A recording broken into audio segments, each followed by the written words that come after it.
সহজমেধ YouTube চ্যানেলে তোমাদের সবাইকে আমি স্বাগত জানাই।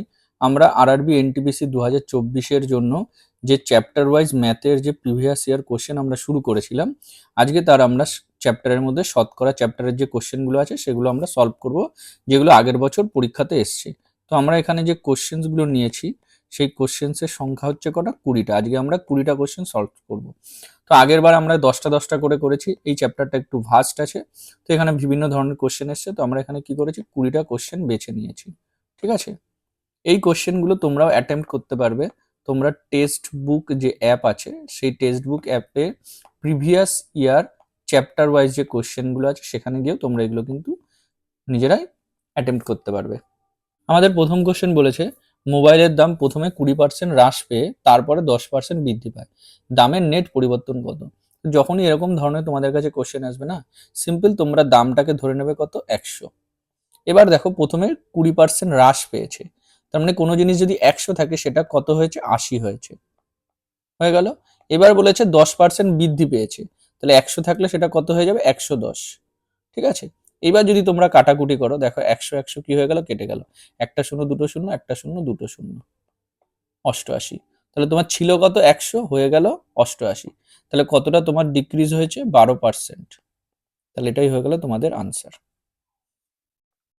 নেক্সট, একটি শহরে জনসংখ্যা হচ্ছে কত? 10,000, যার মধ্যে পুরুষ জনসংখ্যা হচ্ছে 5% বেড়েছে আর মহিলা জনসংখ্যা 10% বেড়েছে, তাহলে মোট জনসংখ্যা হয়েছে 10,800। শহরের বর্তমান জনসংখ্যার কতজন মহিলা? তো এই কোশ্চেনটা দুটো অ্যাপ্রোচে সলভ করা যায়। ঠিক আছে, একটা মিক্সচার অ্যান্ড অ্যালিগেশন দিয়ে, আর একটা সিম্পল হচ্ছে গিয়ে মানে যেটা কম সেটাকে ধরে করা যায়। ঠিক আছে, তো আমি তোমাদেরকে দুটো অ্যাপ্রোচই দেখাচ্ছি। সাপোজ তোমরা দেখতে পাচ্ছ যে পুরুষ জনসংখ্যা কতটা বৃদ্ধি পাচ্ছে? 5%, আর মহিলা জনসংখ্যা বৃদ্ধি পাচ্ছে কত? 10%। তাই না? আমি একবার এটাকে যদি মুছে দিই, দেখো পুরুষ তোমাদের বৃদ্ধি পাচ্ছে কত? 5, আর মহিলা বৃদ্ধি পাচ্ছে 10। তাহলে দুটোর মধ্যে 5% তো মিনিমাম বাড়ছে, তাই না? তো আমি ধরে নিলাম যে 5%ই যদি বাড়ে, তাহলে 10,000-এর 5% কত হচ্ছে? 10,000-এর 5% হচ্ছে 500। কিন্তু তোমার দেখো এখানে হয়েছে 10,800, তার মানে এক্সট্রা কতজন হয়েছে? 300 জন। এই 300 জন কোথা থেকে এসছে? মহিলার যে 5% এক্সট্রা, তার মানে 5%-এর ভ্যালুই কি? 300। তাহলে 1%-এর ভ্যালু কত হচ্ছে? 60। 100%-এর ভ্যালু কত হচ্ছে? 6,000। তাহলে মহিলার সংখ্যা কত? 6,000। এইভাবে তোমরা বার করতে পারো। এই একটা প্রসেস গেল। আর একটা প্রসেস যদি তোমরা মিক্সচার অ্যান্ড অ্যালিগেশন ইউজ করো, যেমন দেখো তোমার ছিল হচ্ছে 10,000, 10,000-এ কতটা এক্সট্রা হয়েছে? 800 এক্সট্রা হয়েছে। তাহলে এটাকে যদি তোমরা পার্সেন্টেজে বার করো, 0 0 0 0 দুটো 0 দুটো 0, তাহলে এখানে তোমার বেরোলো 8%। এবার দেখো মিক্সচার অ্যান্ড অ্যালিগেশন যদি তুমি করো, যে প্রথমে পুরুষ কত বেড়েছে? 5, মহিলা কত বেড়েছে? 10, আর এখানে টোটালে বেড়েছে 8%। তাহলে এখানে তোমাদের কত হচ্ছে? এটা হচ্ছে 3, এটা হচ্ছে 2। তাহলে পুরুষ আর মহিলার যে অনুপাত সেটা কত হচ্ছে? 2:3। 2:3, তাহলে 2 আর 3-এ 5, তাহলে 5 রেশিওই কত? 10,000। 1 রেশিও কত? 2,000। আর 3 রেশিও মহিলা 6,000। এইভাবেও তোমরা বার করতে পারো। কিন্তু তোমরা দেখলে মিক্সচার অ্যান্ড অ্যালিগেশনের চেয়ে আমরা যদি ফার্স্ট প্রসেসে করি, অনেক তাড়াতাড়ি সলভ হয়ে যাচ্ছে। ঠিক আছে, দুটো প্রসেসই তোমাদেরকে আমি দেখিয়ে রাখলাম, তোমাদের যেটা ভালো লাগবে তোমরা সেটা করবে। পরের কোশ্চেনটা কি বলেছে, যখন কোনো সংখ্যা থেকে 40 বিয়োগ করা হয় তখন 60% হয়। 60% হয়েছে মানে আগে কত ছিল? 100% ছিল। তাহলে কত পার্সেন্ট আমরা মাইনাস করেছি? 40%। তাহলে 40%-এর ভ্যালুই তো 40। তাহলে 100% কি হবে? 100 হবে। এটা একদমই ইজি ছিল। আচ্ছা, পরের কোশ্চেন কি বলেছে, সোহন তার খরচ 25% কমিয়েছেন, পরে তিনি আরো 10% কমিয়েছিলেন, তার খরচ মোট কত শতাংশ কমেছে? তো তোমাদেরকে একটা জিনিস বলে দিই, পর পর হ্রাস যদি পায়, ঠিক আছে, আর যদি পর পর বৃদ্ধি পায়, এই দুটোকে একটা ফর্মুলার সাথে ডিনোট করতে পারো। মানে প্রথমে ধরো হচ্ছে A%, তারপরে হচ্ছে B%। তাহলে হ্রাসের ক্ষেত্রে কি হবে? বৃদ্ধির ক্ষেত্রে কি হবে? তোমাকে সিম্পল কি করতে হবে? A প্লাস বি দুটোকে অ্যাড করতে হবে, আর যখন হ্রাস হবে তখন তোমাকে মাইনাস করতে হবে AB/100। আর যদি পরপর বৃদ্ধি পায় তখন কি হবে, a প্লাস বি হবে, আর তোমাকে এটা অ্যাড করতে হবে ab বাই 100। এই ফর্মুলাটা যদি তোমরা জানো তোমরা ইজিলি এটা সলভ করে নিতে পারবে। তাহলে দেখো সোহন প্রথমে কত খরচ করেছিল, 25, তারপরে কত কমিয়েছে 10, তাহলে 25 আর 10 কত, 35 মাইনাস 25 ইন্টু 10 বাই 100, তাহলে এখানে হচ্ছে কত 35, আর এখানে যদি দেখো এটা হচ্ছে কত 2.5, তাহলে 35 থেকে 2.5 যদি চলে যায় 32.5, তাহলে টোটালে আমার কতটা খরচ কমেছে, 32.5। ঠিক আছে, এই দুটো ফর্মুলা কিন্তু তোমরা মনে রাখবে। পরের কোশ্চেন, এ বি দুটি সংখ্যা, যেমন এ বি এর চেয়ে 40% বেশি। তো সিম্পল আমি এখানে যদি এ লিখি আর এখানে আমি বি লিখি, তাই এ বি এর চেয়ে 40% বেশি, তাহলে বি কে আমরা ধরে নিলাম 100, এ হচ্ছে 40% বেশি, তাহলে এ কত হয়ে গেল 140। এবার কি বলেছে, এ কে 20% কমানো হলো, তাহলে এখানে তোমরা দেখতে পাচ্ছ 140-এর যদি 10% কত হয় 14, তাহলে 20% কত হবে 28। ঠিক আছে, তাহলে এখানে আমরা 28 কি করলাম, কমিয়ে দিলাম, তাহলে আমি আলটিমেটলি কত পেলাম 112। এবার বলেছে বি কে 38% বৃদ্ধি করা হলো, তাহলে বি এর 38 বাড়লো, এখানে কত হলো 138। এবার তোমাদেরকে কি বলেছে, এ এবং বি এর মোট মানের শতকরা কতটা বৃদ্ধি হয়, তাহলে আগে কত ছিল, এই দুটোকে যোগ করো 100 আর 140, তাহলে আগে কত ছিল 240। আচ্ছা, এবার এই দুটোকে যদি যোগ করো 138 112, 100 100 200, 38 আর 12 কত হচ্ছে 50, তাহলে 240 ছিল, হয়ে গেছে কত 250, তাহলে কতটা বেড়েছে 10, তাহলে 240-এ বেড়েছে 10, 100-তে কত বাড়বে, এটাই তো শতকরা, তাহলে 0 0 তুমি কেটে দিলে। আচ্ছা, 2 দিয়ে কাটলে এটা হচ্ছে 12, 2 দিয়ে কাটলে এটা হচ্ছে 5, 2 দিয়ে যদি কাটো এটা হচ্ছে 5, 2 দিয়ে কাটলে এটা কত হবে 6, তাহলে 25/6, তার মানে 4 6 24, 4 পূর্ণ 1-এর 6। দেখো নেক্সট কোশ্চেন কি বলেছে, যদি একটি আয়তাকার জমির দৈর্ঘ্য প্রস্থ যথাক্রমে 10 ও 8% বৃদ্ধি করা হয় তাহলে ক্ষেত্রফল কত শতাংশ বাড়বে বা কমবে। তো তোমাদেরকে আমি আগেই বললাম যে পরপর যদি বাড়ে, একবার a% বাড়লো আর একবার b% বাড়লো, তাহলে কি হবে, a plus B plus ab by 100। তাহলে এখানে দেখো কত বেড়েছে 10, তারপরে কত বেড়েছে 8, আর এখানে আমরা যোগ করে দেবো 10 ইন্টু 8, তার নিচে হবে 100, তাহলে 10 আর 8 18, এখানে হচ্ছে 80/0.8, দেখো 0 0 কেটে গেল, তাহলে হচ্ছে 18.8, এত পার্সেন্ট হচ্ছে কি হবে, বৃদ্ধি পাবে। সিম্পল, এইভাবে যদি তোমরা করো ইজিলি সলভ করতে পারবে। আচ্ছা, পরের কোশ্চেন কি বলেছে, 70-এর চেয়ে 30% কম সংখ্যাটি কত। তাহলে 70-এর থেকে যদি 30% কম হয়, তাই না, তার মানে 70-এর যদি 30% কম হয় তাহলে 70-এ কত পার্সেন্ট হবে, 70% হবে। টোটাল সংখ্যাটাকে যদি তোমরা 100% ধরো, তাই না, তাহলে তার 30% কম মানে কি, তার 70%, এইভাবেও বার করতে পারো, বা তোমরা কি করতে পারো 30% বার করে সেটা 70 থেকে মাইনাস করতে পারো, কিন্তু আলটিমেটলি এটাতেই তোমাদের তাড়াতাড়ি হবে। তাহলে দেখো 0 0 কেটে গেল, 0 0 কেটে গেল, 7 7 49। এই কোশ্চেনটা কিন্তু উইদাউট পেন পেপার, তোমাদেরকে আমি এক্সপ্লেন করার জন্য জাস্ট লিখলাম। অনেকে কি করতে পারো, এটা 70-এর 30% বার করতে পারো, 30/100, তাহলে কত বেরোলো 21, এবার 70 থেকে যদি তোমরা 21 বাদ দাও তাহলে কত পেয়ে যাবে 49, এইভাবে বার করা যায়, বাট এগুলো একদমই বেসিক। ঠিক আছে, তো এই কোশ্চেনটা কিন্তু উইদাউট পেন পেপার সলভেরই ছিল। পরের কোশ্চেন, একটি শহরে বার্ষিক জনসংখ্যা 10% করে বৃদ্ধি পায়, বর্তমান জনসংখ্যা 6400 হলে 2 বছরে জনসংখ্যা কত হবে। তাহলে দেখো প্রত্যেক বছর কি হচ্ছে 10% 10% করে বাড়ছে, তো এখানে তোমরা জানো একটা ফর্মুলা আছে p into 1 plus r by 100 whole to the power n, কিন্তু আমি বলবো এইসব ফর্মুলা ইউজ করার কোনো দরকার নেই। তোমরা সিম্পল একটা জিনিস অবজার্ভ করো, যে তোমার কাছে কতজন ছিল, 6400 ছিল, তাহলে প্রথমে যদি 10% বাড়ে, প্রথম বছর কত বাড়বে 640 বাড়বে, দ্বিতীয় বছরও কি হবে 640ই বাড়বে, কিন্তু এই যে প্রথমবার যে 640-এ আছে এর আবার কি হবে 10% বাড়বে, তাহলে 640-এর এক্সট্রা কত 64। তো সিম্পল দেখো, তোমাদের কোনো ফর্মুলা ইউজ করার দরকার নেই, কাটাকুটি ঝামেলার দরকার নেই, সিম্পল এইভাবে তোমরা করতে পারো, তাই না। তাহলে এখানে কি হচ্ছে, তোমরা যদি দেখো এখানে কত আসবে 4, 6 আর 4 10, 10 আর 4 14, 4 হাতে আমার 1, 6 7, 7 আর 6 12, 12 আর 4 16, আর 1 17 7, হাতে আমার 7 7 4 4।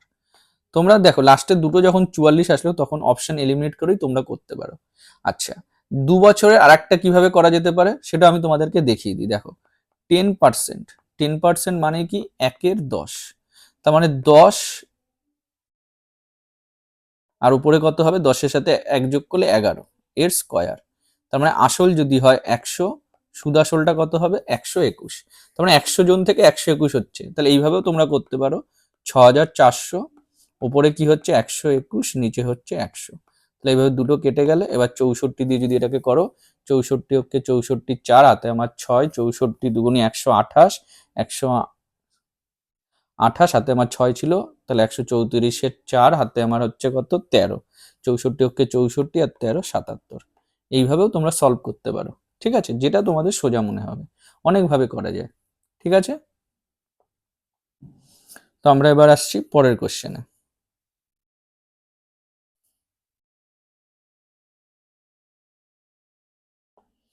আমাদের বলেছে একটি পণ্যের মূল্য 15% কমানো হলো, মানে একটা পণ্যের যে প্রাইস সেটা 15% কমেছে। তাহলে আমি ধরি প্রাইস আগে ছিল 100, সেটা এখন কমে কত হয়েছে 85। ওকে, এর দৈনিক বিক্রি বৃদ্ধি পেল 25%। তাহলে এখানে কতটা কোয়ান্টিটি সেল হচ্ছিল, তো আগে ধরি আমার সেল হচ্ছিল 100, এখন 125 হয়েছে, কারণ 25% ইনক্রিজ করেছে। তাহলে এখানে টোটাল এফেক্টটা কি হতো 100 ইন্টু 100, আর এখানে টোটাল এফেক্ট কি হচ্ছে 85 ইন্টু 125, তাই না। এবার বেড়েছে কি কমেছে সেটা আমরা কি করে পারবো, আগেরটা তার ওপরে যাবে, এটা দুটোকে যদি করো সিম্পল বেরিয়ে যাবে। তাহলে দেখো 85 125 এটা হচ্ছে এখনের, আর প্রথমে ছিল 100 ইন্টু 100। এবার এটা 100-তে কত হচ্ছে, 100-তে যদি 100 থেকে বেশি হয় তাহলে বেড়েছে, আর 100 থেকে কম হলে কমে গেছে। এবার সিম্পল তোমরা যদি কাটাকুটি করো, দুটো শূন্য দুটো শূন্য কেটে গেল। ওকে, 25 দিয়ে যদি কাটো এটা হচ্ছে 5, 25 দিয়ে কাটলে এটা কত হচ্ছে 4, ঠিক আছে। তাহলে এবার দেখো আর যাচ্ছে না, 5 দিয়ে যদি করো এটা 5 5-এ 25-এর 5 হাতে আমার 2, 5 8-এ 40 আর 2 42 বাই 4। এবার 4 দিয়ে যদি করো 4 অক্ষে 4, 4 6 24, 106.25। তাহলে আমার ছিল কত 100, আর সেটা কত হয়েছে 106.25। তাহলে কতটা আমার বেড়েছে 6.25% আমার কি হয়েছে ইনক্রিজ হয়েছে। কোন অপশানে আছে, অপশন নাম্বার 4। এইভাবে করলেই তোমরা কিন্তু ইজিলি সলভ করতে পারবে। তো আমাদের পরের কোশ্চেন বলেছে যে একটি শিক্ষার্থী একটা সংখ্যাকে 5/3 দিয়ে গুণ করার পরিবর্তে 3/5 দ্বারা গুণ করেছে। তাহলে গণনায় শতকরা কতটা ত্রুটি হয়েছে, মানে কতটা ভুল হয়েছে। তো দেখো গুণ করার কথা ছিল কত 5/3, তার বদলেও কত দিয়ে গুণ করে দিয়েছে 3/5। তাহলে এইরকম টাইপের প্রবলেমে না তোমরা সিম্পল সংখ্যাটাকে ধরে নেবে, নিচের যে হরগুলো আছে তাদের গুণিতক নিয়ে নেবে। তাহলে 3 আর 5-এর গুণিতক কত হচ্ছে 15। তাহলে তুমি ধরে নাও তোমার যে সংখ্যাটাকে ধরার কথা গুণ করার কথা ছিল সেটা কত 15 দিয়ে গুণ করার কথা ছিল। তো 15 দিয়ে কত দিয়ে গুণ করার কথা ছিল 5/3। তাহলে 5/3 দিয়ে যদি তোমরা গুণ করো তোমরা কত পেয়ে যাচ্ছ 25। তাহলে ওর হওয়ার কথা ছিল 25, কিন্তু এখন কত হয়েছে, ও গুণ করেছে এটাকে 3/5 দিয়ে। তাহলে কত হয়েছে, ওর হয়েছে 9। তাহলে কতটা কমেছে 16 কমেছে। কততে 16 কমেছে 25-এ। তাহলে 25-এ কম হয়েছে 16, 100-তে কত, তাহলে 25 দিয়ে কাটলে 4, 4 16 64%। তাহলে কতটা ওর ভুল হয়েছে 64% ওর গণনায় ভুল হয়েছে। কোনো XYZ কিচ্ছু ধরার দরকার নেই, সিম্পল এইভাবে ধরে করলে তোমরা কিন্তু ইজিলি সলভ করতে পারবে। আচ্ছা, পরের কোশ্চেন বলেছে মোট বৈধ ভোট, এই মোট ভোটের 15% হচ্ছে অবৈধ, মানে ইনভ্যালিড হয়েছে। এবার 3জন প্রার্থী ছিল পি কিউ আর যথাক্রমে মোট বৈধ ভোটের, মানে যতগুলো ভ্যালিড ভোট ছিল তার 45%, 30%, 25% ভোট পেয়েছেন। যদি মোট ভোটের সংখ্যা 1600 হয়, আর পি এর চেয়ে কত ভোট কম পেয়েছে। তো সিম্পল দেখো মোট ভোট কত হচ্ছে 1600, এর মধ্যে 15% কি হয়েছে ইনভ্যালিড হয়েছে, তাহলে 15% বাদ চলে গেল, কত রইল 85/100। এইবার দেখো পি কিউ আর, তাই না, পি কত পেয়েছে 45%, কিউ কত পেয়েছে 30%, আর আর কত পেয়েছে 25%। তোমাকে বলতে হচ্ছে আর পি এর চেয়ে কত ভোট কম পেয়েছে। তাহলে এখানে হচ্ছে পি, এখানে হচ্ছে আর, এদের মাঝখানে গ্যাপ কত 20%। তাহলে এই ভোটের আমাকে কি বার করতে হবে 20% বার করতে হবে, মানে 20/100। তা দেখো 20 দিয়ে কাটলে 1, এখানে হচ্ছে 5, 100 দিয়ে দুটো শূন্য কেটে গেল, 5 দিয়ে যদি কাটো এটা হচ্ছে 17। তাহলে 17 আর 16 যদি গুণ করো 6 7 42, লাস্টে 2। তাহলে ইউনিট ডিজিটে অনেকেই 2 আছে, তাহলে আমাকে এখন গুণ করে দেখতে হবে। সুতরাং হচ্ছে 102 এর 2 হাতে আমার 10, 17কে 17 আর 10 হচ্ছে কত 77। তাহলে আমার অ্যান্সার হয়ে গেল কত 272। আচ্ছা, পরের কোশ্চেন কি বলেছে, একটি পরীক্ষায় 42% শিক্ষার্থী গণিতে, 52% শিক্ষার্থী বিজ্ঞানে অকৃতকার্য মানে ফেল করেছে। উভয় বিষয়ে 17% শিক্ষার্থী অকৃতকার্য হয় মানে ফেল করে। তাহলে কত শতাংশ হচ্ছে যারা উভয় বিষয় দুটো বিষয়ে পাস করেছে। তো এরকম টাইপের কোশ্চেন না তোমরা যদি ভেন ডায়াগ্রামের সাহায্য করো তোমরা ইজিলি সলভ করতে পারবে। ঠিক আছে, তো মনে করো এটা হচ্ছে ম্যাথ আর এটা হচ্ছে সায়েন্স, সায়েন্স মানে বিজ্ঞান। এবার দেখো বলেছে উভয় বিষয়ে ফেল করেছে কত 17, তাহলে এটা উভয় বিষয়ে ফেল করেছে। এবার গণিতে কত করেছে 42, তাহলে 17 আর এখানে হচ্ছে 25, তাহলে গণিতে কত করলো 42, আর এখানে কি আছে 52 হচ্ছে সায়েন্সে, তাহলে 17 আর এখানে কত হচ্ছে 35, তাহলে কি হয়ে গেল 52। এবার তোমরা দেখো টোটাল তাহলে কত ফেল করেছে 25, 35 আর 17, সব কটাকে যদি যোগ করো তাহলে কত হচ্ছে 5 আর 5 10 আর 7 17, 2 2 4 আর 3 7, তাহলে 77 হচ্ছে যারা কি ফেল করেছে। তাহলে 100 থেকে এটাকে যদি তোমরা মাইনাস করো তাহলেই তোমরা পেয়ে যাবে যে উভয় বিষয়ে পাস করেছে কত 23%। এই কোশ্চেনটাও কিন্তু পেন অ্যান্ড পেপার ছাড়াই করা যায়। ঠিক আছে,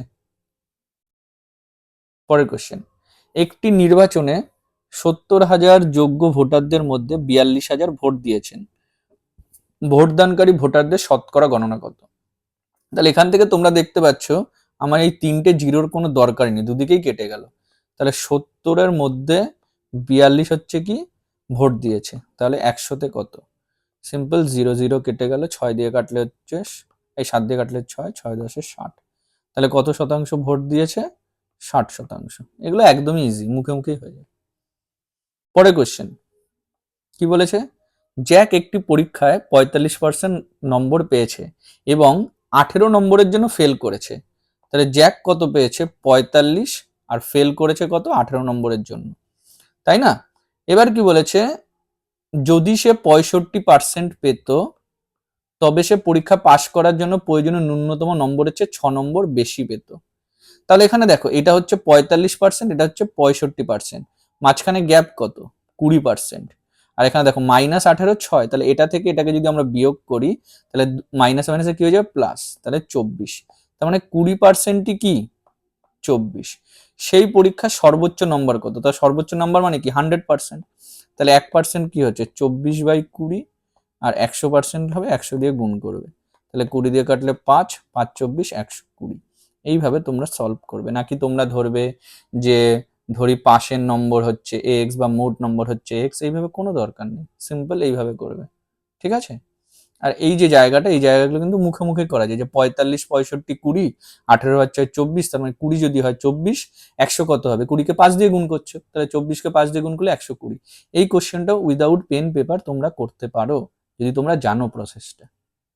ঠিক আছে, পরের কোশ্চেন, একটি নির্বাচনে 4 জন প্রার্থী ছিল এবং 95% ভোটার তাদের ভোট দিয়েছিলেন। আচ্ছা, একজন প্রার্থী 25% ভোট পেয়েছিলেন, অন্য 3 জন বাকি ভোটগুলির 6:7:2 অনুপাতে ভাগ করে নিয়েছিলেন।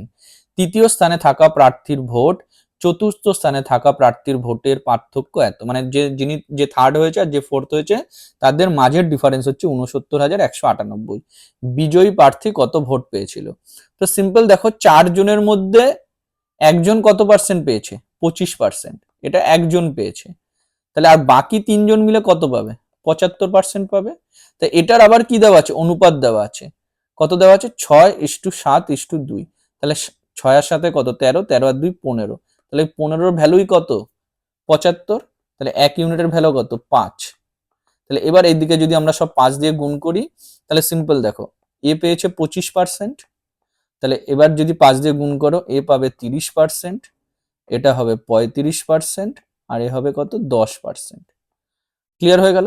তো এখান থেকে আমরা দেখতে পাচ্ছি যে সব থেকে বেশি ভোট কে পেয়েছে, সব থেকে বেশি ভোট পেয়েছে এ, তাহলে এ হচ্ছে ফার্স্ট, এ হচ্ছে সেকেন্ড, এ হচ্ছে থার্ড, এ হচ্ছে ফোর্থ।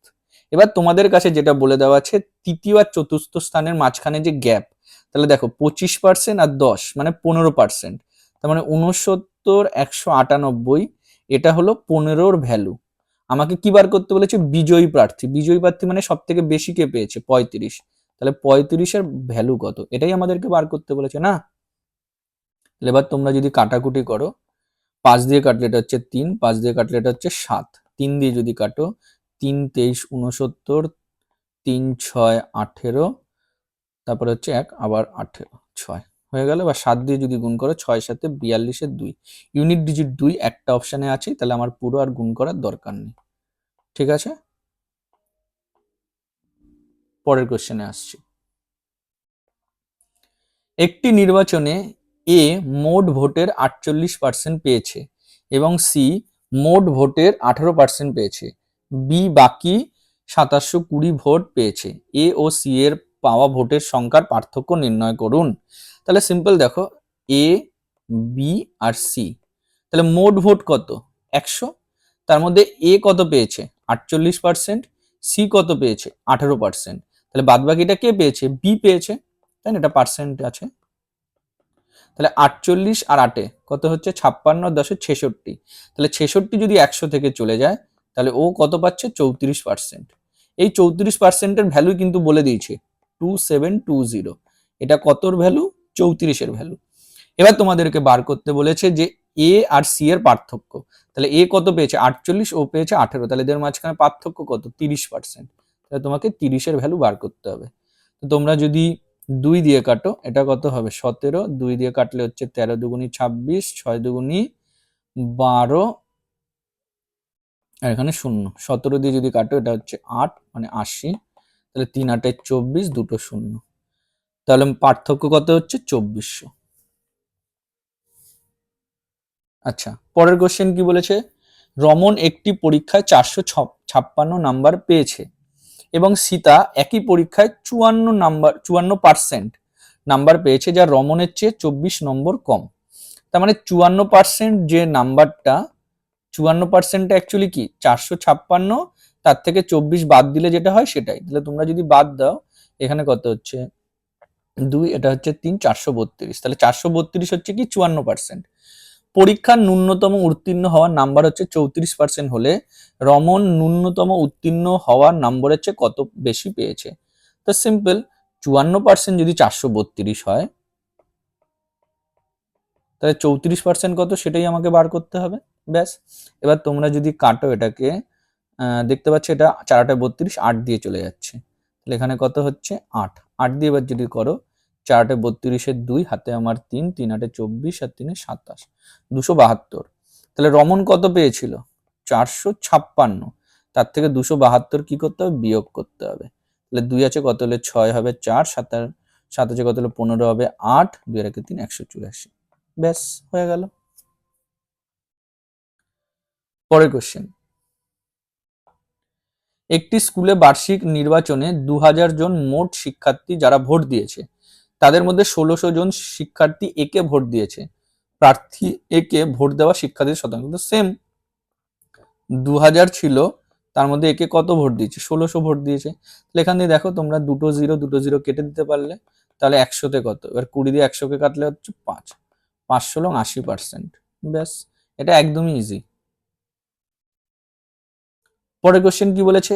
একজন শিক্ষার্থী উত্তীর্ণ হওয়ার জন্য 50% নম্বর পেতে হয়, সে 100 নম্বর পায় তবুও 50 নম্বরের জন্য ব্যর্থ হয়। তাহলে দেখো 50% হচ্ছে কি? 5 মার্ক, তাই না? এবার সে পেয়েছে কত? 100, কতর জন্য ব্যর্থ হয়েছে? 50, তার মানে আরো তাকে 50 পেতে হতো, 150। এই 150টাই কি? 50%। তাহলে মোট নাম্বার কি? 100%। তাহলে 100% কি হবে? এখানে দেখো 2 দিয়ে গুণ হয়েছে, এখানেও 2 দিয়ে গুণ করে দাও, 300। এই কোশ্চেনটাও তোমাদের কিন্তু পেন পেপার ছাড়া করা দরকার। আমাদের পরের কোশ্চেন বলেছে, এক্স একটি পরীক্ষায় 52% স্কোর করেছে এবং 15 নম্বর কম পেয়ে অনুত্তীর্ণ হয়, মানে ফেল করে। তো এরকম একটা কোশ্চেন আমরা আগেই করেছি, তাই না? তো এখানে ধরো 52% পেয়েছে আর কত ফেল করেছে? 15 নম্বরের জন্য ফেল করেছে। একইভাবে ওয়াই 62% পেয়েছে, কিন্তু 35 নম্বর বেশি পেয়ে পাস করেছে। তাহলে 62% কতটা বেশি পেয়েছে? 35 বেশি পেয়েছে। তাহলে এই দুটোর মাঝখানে গ্যাপ কত? দুটোর মাঝখানে গ্যাপ কত হচ্ছে তোমাদের? 10%, তাই না? এখানেও তোমার গ্যাপটা কত হচ্ছে তাহলে? 35 আর 15 50, তাই না? তার মানে 10%ই হচ্ছে কি? 50। তাহলে 1% কি হচ্ছে? 5। এবার আমাদের কি বলেছে? পাস করার নম্বর কত? এটা ধরেও আমরা করতে পারি, এটা ধরেও আমরা করতে পারি। তাহলে যদি আমরা 52% ধরে করি, তাহলে 52%কে কি করতে হবে? 5 দিয়ে গুণ করতে হবে। 5 দুগুণে 10, 5 5 25 আগে 26। 15 নম্বর কম পেয়েছিল, তাহলে পাস করতে গেলে 15 নম্বর বেশি পেতে হবে, 275। যদি কেউ এটা ধরে করো সেটাও করতে পারে। তাহলে 62, তাকে 5 দিয়ে গুণ করো, 5 দুগুণে 10 শূন্য, আর তোমার 1, 5 ছক 30 আর একে 31। তখনও 35 নম্বর কি বেশি পেয়েছিল, তাহলে 5 নম্বর কি হবে? 35 নম্বর কম। 5 3 আর একে 4 7, 275 একই বেরোবে। ঠিক আছে, তো আজকে এখানে আমরা সেশনটা শেষ করলাম। তোমরা আমাকে কমেন্ট করে জানিও তোমাদের এই সেশনগুলো কেমন লাগছে। ঠিক আছে, তো সবাই ভালো থেকো, সুস্থ থেকো।